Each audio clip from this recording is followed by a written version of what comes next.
Mutability and immutability arguments or parameters and function call. So under this we'll see an example.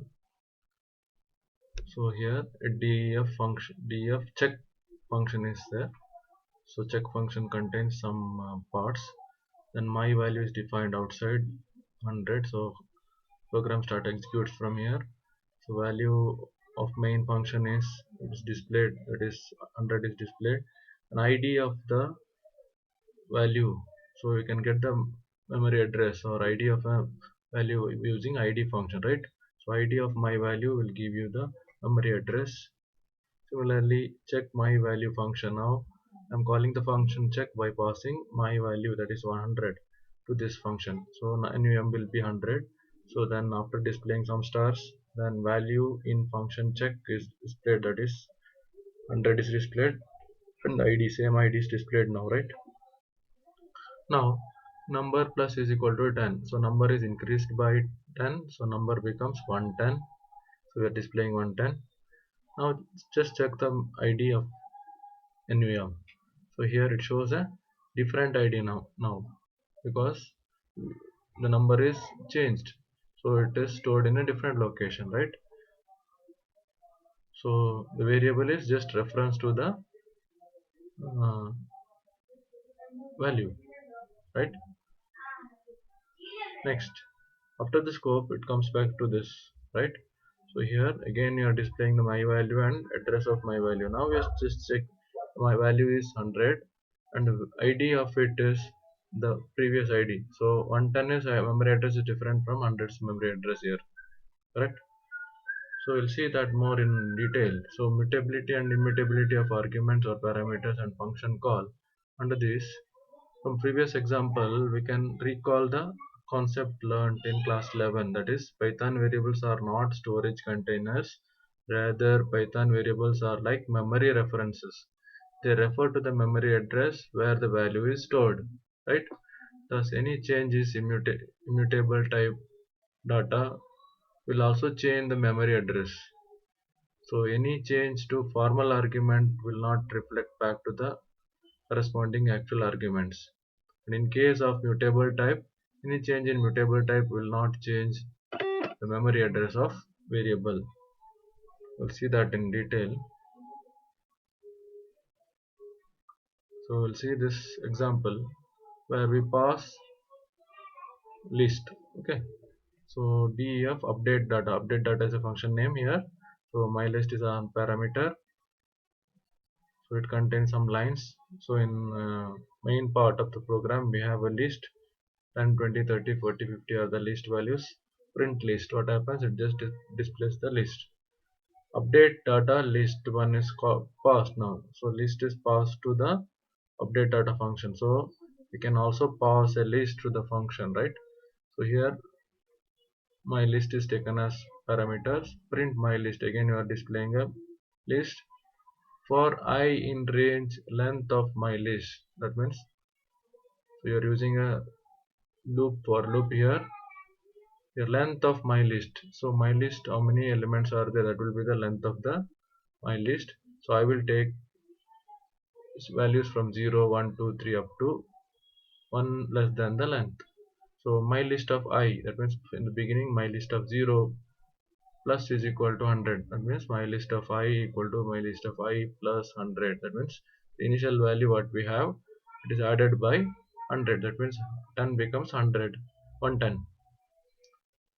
So like that it continues. Then 20 becomes 120, 30 becomes 130.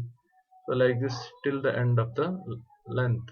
So print my list. Now if I am displaying the list, so it displays 110, 120, 130, 140 and 50, 150. So here it is clear, right? Now after this the control comes back to the last line, print list again. So we are not displaying the list within the function, displaying from outside. So since list is mutable data type, so whatever changes has taken place there, it is reflected back to this. Even if I am displaying the list here, it will display 110, 120, 130, 140 and 150. Because list is mutable type, Hence, any change in formal argument mylist will not change the memory address. So changes done to mylist will be reflected back to list1. That means memory address will not be changed, the value is changed. However, if formal argument is assigned to some other variable or data type, then link will break and changes will not reflect back to actual arguments. For example, if inside function update we assign mylist as mylist equal to 20 or mylist equal to temp. So here it is a variable. In previous example we saw that we used the variable values. It may be an integer or um, immutable data type string, but here it is a list, so it is reflected back. Okay, let's see the next example where passing string to a function. So function can accept string as parameter.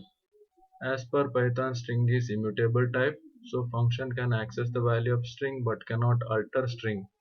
To modify string, the trick is to take another string and concatenate the modified value of parameter string in the newly created string. So string is immutable data type, right? So we cannot directly change its value. Let's see a few examples of passing string to functions. So in this example, passing string to function and count how many vowels are vowels in it. So let us see how to do this. So we have a function here. Okay. So name is count vowels.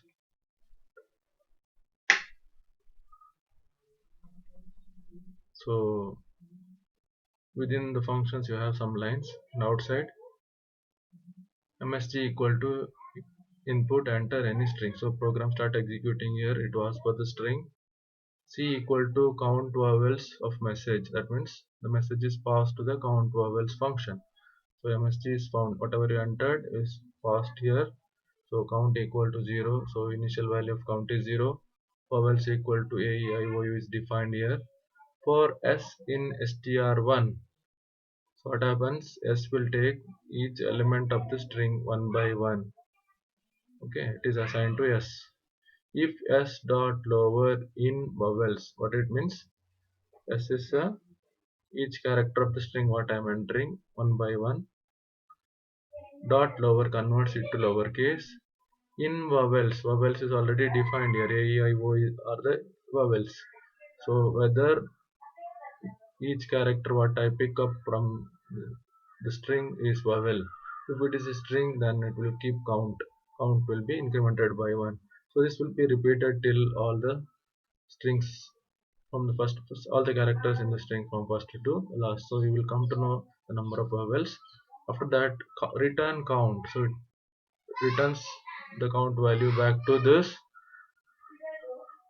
So C stores the count value. Then total vowels is displayed here. So what we come to know from this is we can also pass a string to the functions, but we are not changing directly anything in this program just to count vowels. So it will just check in this original string how many vowels are there and calculates and returns. Followed? We'll see the next example. Program to count how many times any character is present in string. So this is also similar program. You can also all try these programs on your systems also to make it more clear about this. So here I'll just explain this how it works. So just like previous example, we have passing the string here. We are asking the string. You are asking the character to count is in string.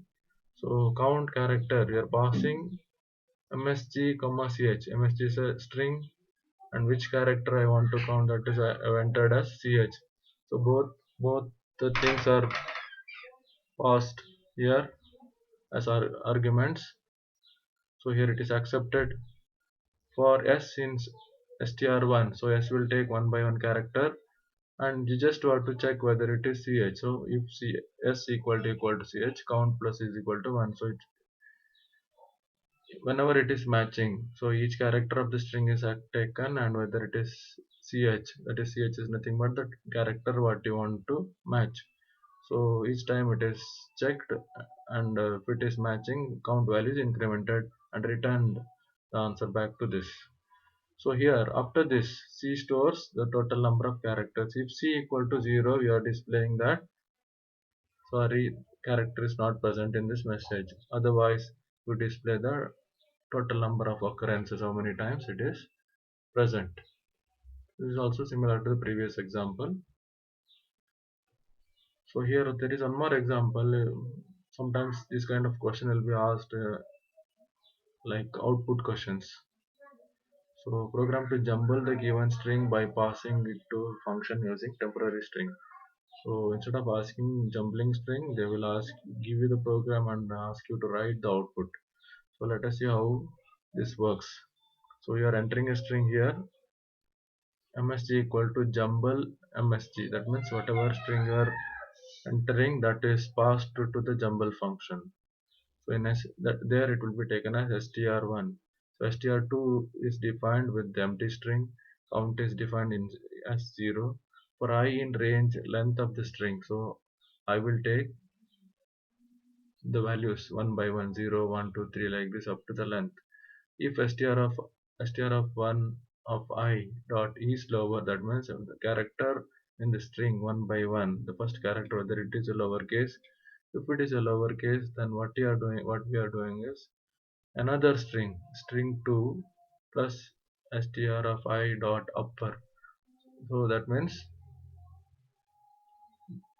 whatever we have characters, that is converted into uppercase and stored in another string. So here we know that string is immutable, so directly you cannot alter the value of a string. So you are taking another string str2 where it is converted and stored.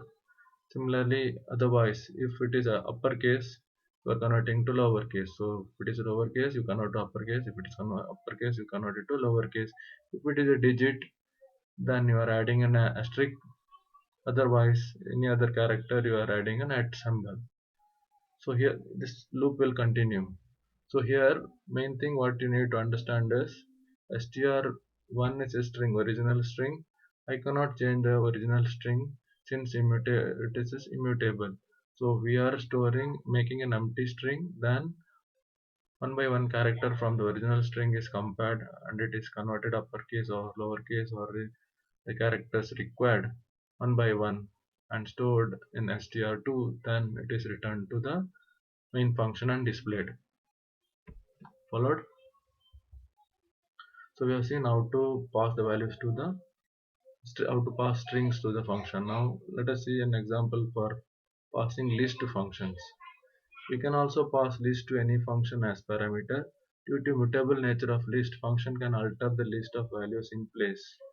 It is mostly used in data structure like sorting, stack, queue, etc. Let us see how to pass list to function by few examples. So here we know that list is mutable. So here a list is entered, double it my list. So this list is passed to the function double it, and in there for I in range length of my list, that means up to the length of the list, I value will be 0, 1, 2, 3 up to the length of 1 less than the length of the list. So I will each time I value will be 0, 1, 2, 3, like this it goes. My list of I is equal to my list of I into 2. So here I am editing my original list only. So my list is the original one, my list of I into 2. So it is multiplied by 2. Whatever is the value, it is multiplied by 2. Again it goes to the loop. Next I will be 1. So my list of 1 equal to my list of 1 into 2. So my list of 1 is 20. So 20 into 2, 40. Like this, each element is multiplied by 2. Then after the scope of this function, then we are displaying it outside in main function. New list is my list. So here when you display my list, this original list is altered by multiple of multiple, it is multiplied by 2. So in this case the original list itself is edited because it is mutable, list is mutable. Next, so similar one more example is here, just you can go through in detail. So here also you have a list is passed for I in range length of my list. If my list of I percentage 2 equal to 0, what it means, each element whether it is divisible by 2, percentage refers to the remainder, whether the remainder is 0. So that means if it is divisible by 2, my list of I slash slash equal to 2, that means integer division, so it is divided by 2. And otherwise my list of I into 2, so it is multiplied by 2. When it is even divisible by 2, it is divided by 2, and it is otherwise it is multiplied by 2. Whatever is the answer, whatever is the list values, whether it is divisible by 2, then it is divided by 2, and if it is not divisible, then it is multiplied by 2. So similarly we can pass tuples also to the function. We can also pass tuples to the function as parameter. Due to its immutability nature, function can only access the values of tuples but cannot modify it, just like strings. So here there is one more example in the same manner.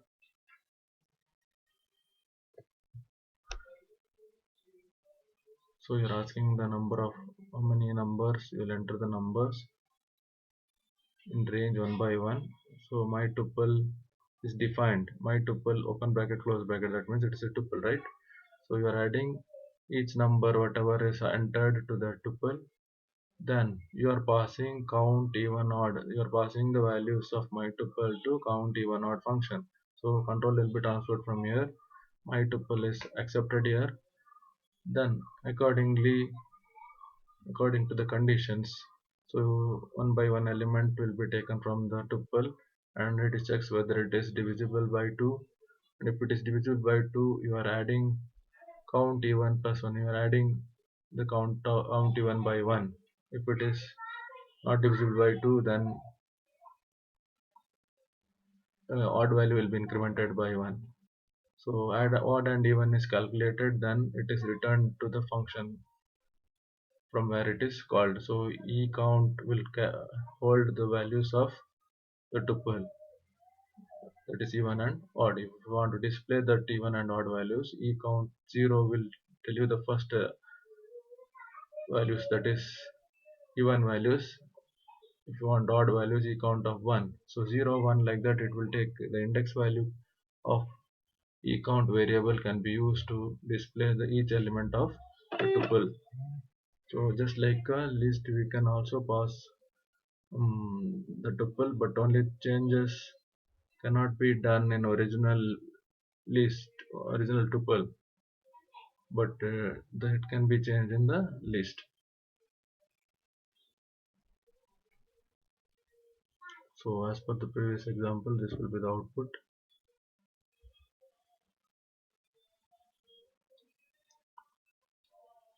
So when we will normally pass this tuple to the function, because when there is no change required, like the passwords, usernames, fixed values, then we can store normally in a tuple.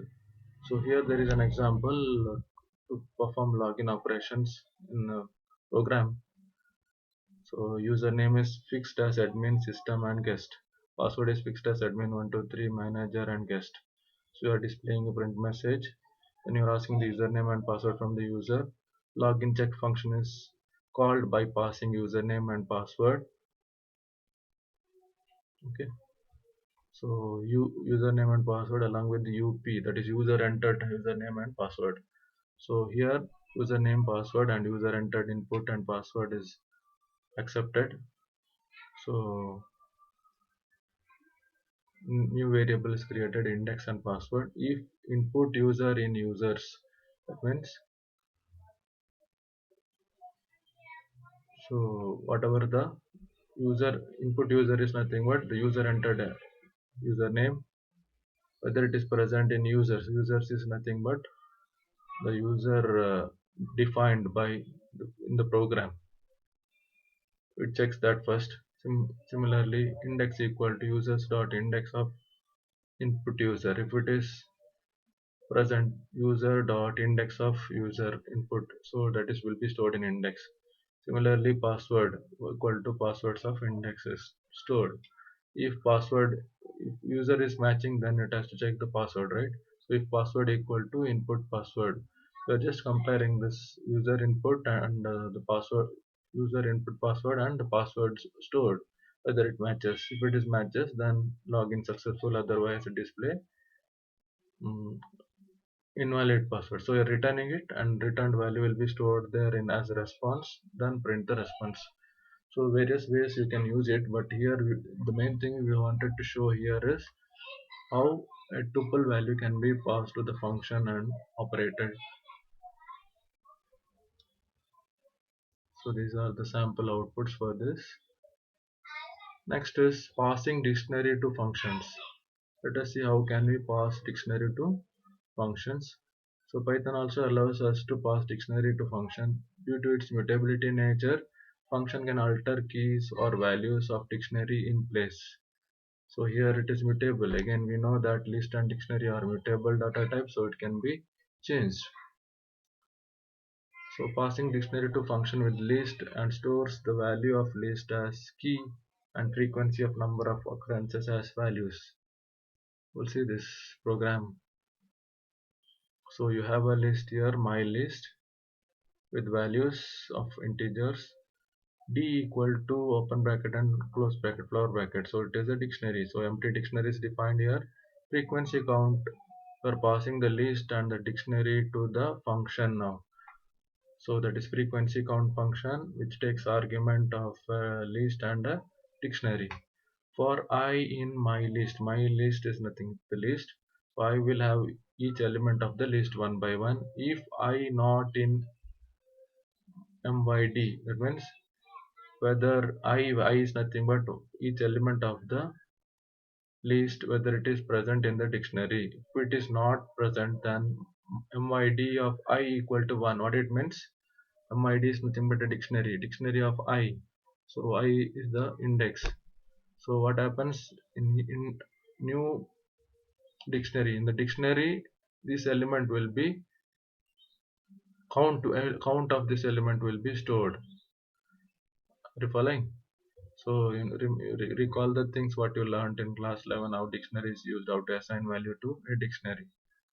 So in case if it is not in this, then it will be added. If it is already present, just you want to increment that value. So mid of I plus is equal to 1. So count will be incremented by 1. So this is how the elements will be stored in dictionary. So the dictionary is modified here, right? The same dictionary is modified because it's a mutable data type. Return mid, so it returns it to the function from where it is called. So we want to display that, print d, you display the dictionary, so it will display how many times 10 is repeated, how many times 20 is repeated. Clear? So this is how the function works with dictionary.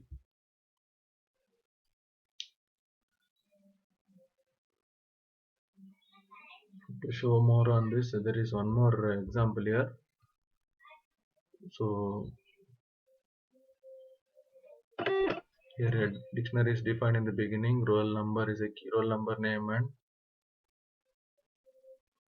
percentage are keys, values 1, Amit and 89 are the values. So print student, so it directly prints dictionary. Then you are printing that is message 1 for change, 2 for change name, 3 for change percentage, and you are asking the user to enter a choice.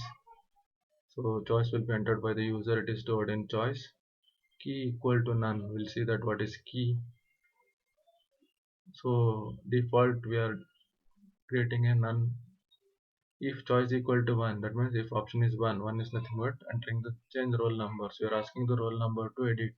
So key will be made as roll number. If choice is 2, then name will be made as key. If choice is 3, then percentage is made as key. Otherwise, invalid choice is displayed. If key not equal to none, that means if it is not, you want to enter anything like roll number, name, anything modified, then you are calling the function update value by passing student, comma key, comma r. Student is nothing but the dictionary.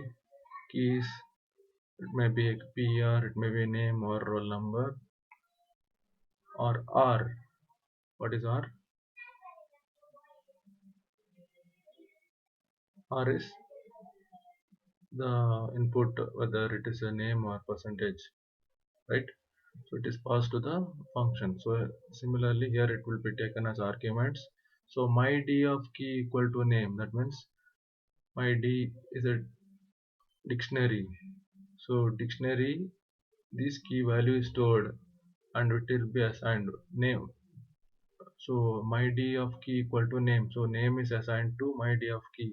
So key is nothing but it may be name, roll number, or this one will be assigned to with the new name or new roll number or new percentage values. So this is to update the values, right?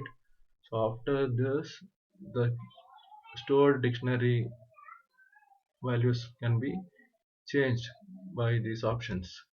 So for example, the sample output is here. This is original one. So you asked for 2. So that means you are asking a name to be edited. So you enter a new name. So the name is edited in this case. The third, in another example, we entered 3. So here it is asking for percentage. So percentage is edited in the original dictionary. So here in all these programs, what you can notice is the mutable elements, that is dictionaries and key. Its values we can change. The original list or dictionary values can be changed, but its strings or integers we could not change. We are using a different string or different variable for storing because original elements are not changed. I hope you are clear with all these concepts of this.